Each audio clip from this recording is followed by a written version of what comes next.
จกรรมสวดมนต์ความเพียรพระกิ่งไพศรีพินาศเท่ามิชชัญญา129วันที่17ครั้งที่17พฤษภาคม2568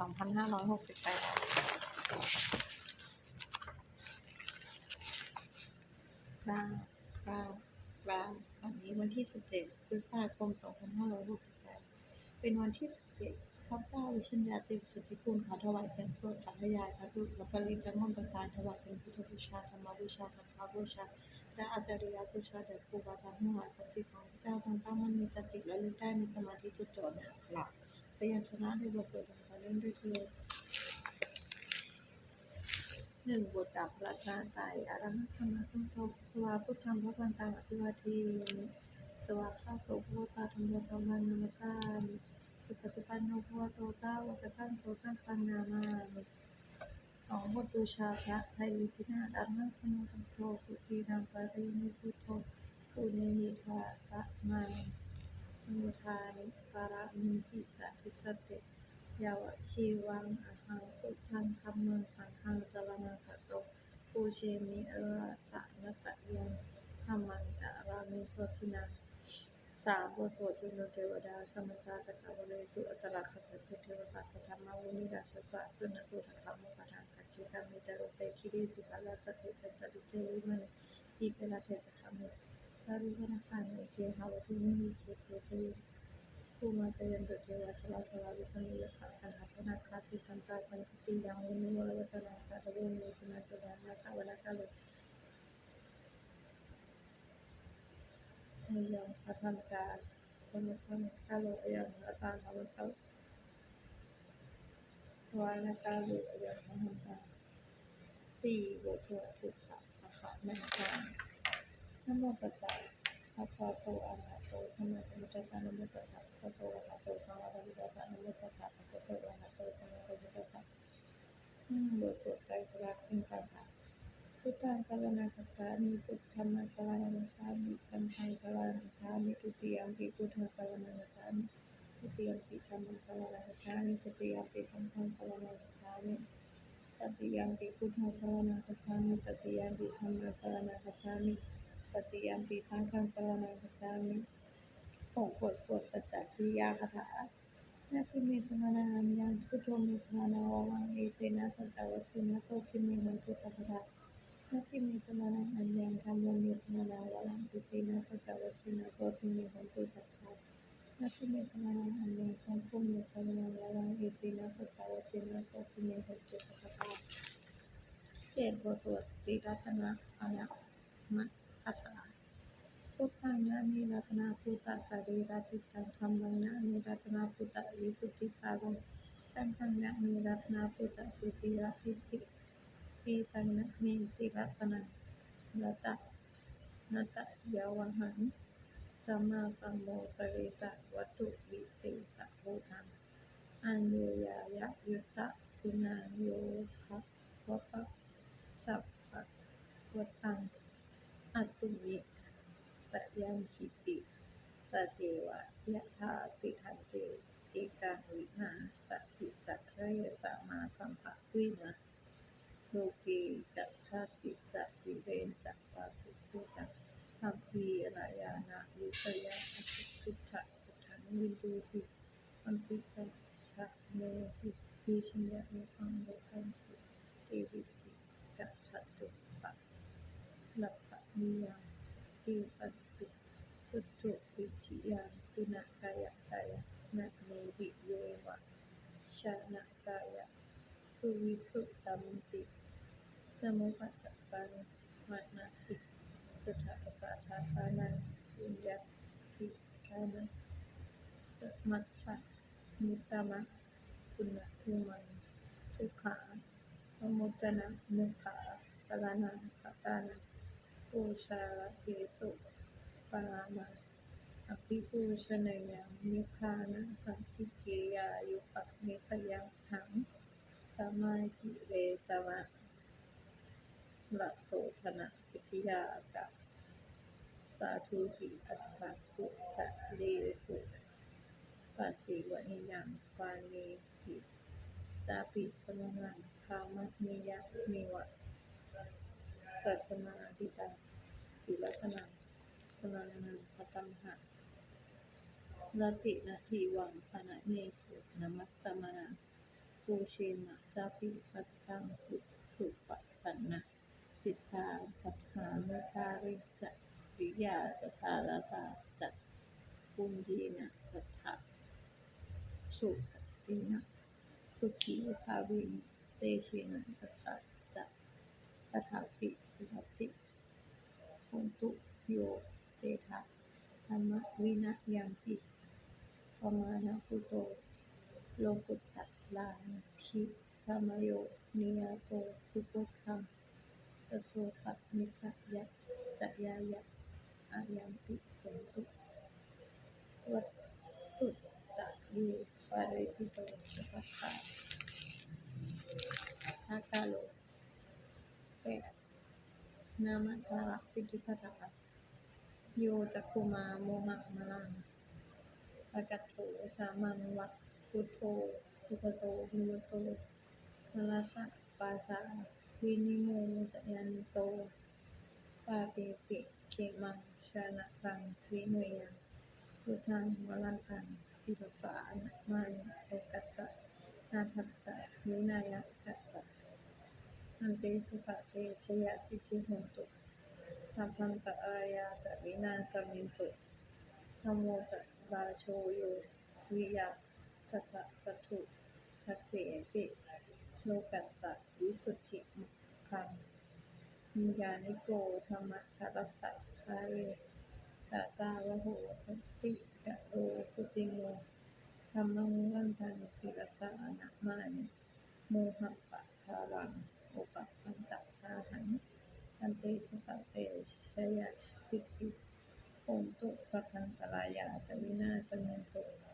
สัทธัมมะเสนาสุขตานิโรโธโภโยโยกัสสะปะโภจะทิเตสัพพิตาทันโตทีสัมโยสัพโยสัพสวากานะสัพธัมมังวิธิตังปะริปุสังฆังวะรังตังสิกขังนะมามิพุทธานุภาพังสัมมาสีลัสสิอันเตสุขเตชะสิทธิโหตุสัพพันตตรายาจวินาศมินตุเจ้าเมตตาอัตตะนะโมอะระหะโตสัมมาสัมพุทธัสสะนะโมทินานะโมอัตตะนะธัมมัสสะโตภะคะเตวะเตมิทังนะโมพุทโธภะคะสะสิ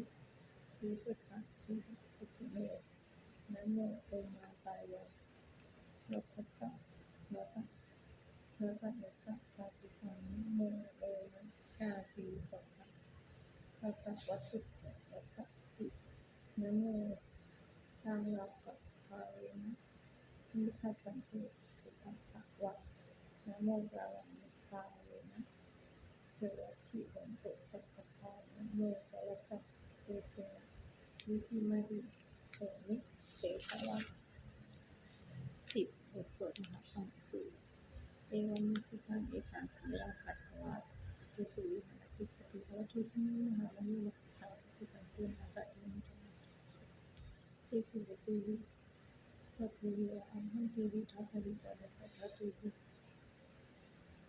ตายเตียนะสันนิจจตังเวทิปะโคนตังนะยะพุทธสังฆังตัปปะทะโคตัสนาพุทธาวาตกายิตานัง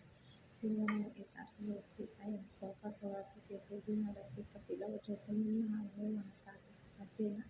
สัพพินะตัมเตสุวิสัพพิสุสัพพิวะหังเทวิทัสสิตะโลกะหะตุวิเทวตายุเตนะสันนิจจตังปุณติภะคะวันตัสสะนายะตุสุสังฆังสัพเพเนระนันติวินะภะคะวะเตมิระสังฆัมมยามะอุจังปมิจาวัตโตสันติเตปันติสัพพะทะอาเสยามะติอะระโตตาจิวะตาเสยะทัตติยามะอะระวะโตนิโสสมาธิตังวะมหาภะคะวิยาปาริตังวะตังหังสัมมิสุระอิระอิมิวะพุทธวะสุเตสุอะระหิตังภะคะวะโตปุระโตปุระหังสุอะระหิตาเทวตาภวะหิตังอภิวาทิตวะเอตัมปันตังสุติมันตังสัพโตเอตังปิยะทะปะตุสันติเกอิมังคะนังอะภาติมหาธรรมโยภวนะสัมมิเทวทายาสมะคตังอัคคาธรรมะสิวังธรรมะธรรมยังทัพพิทา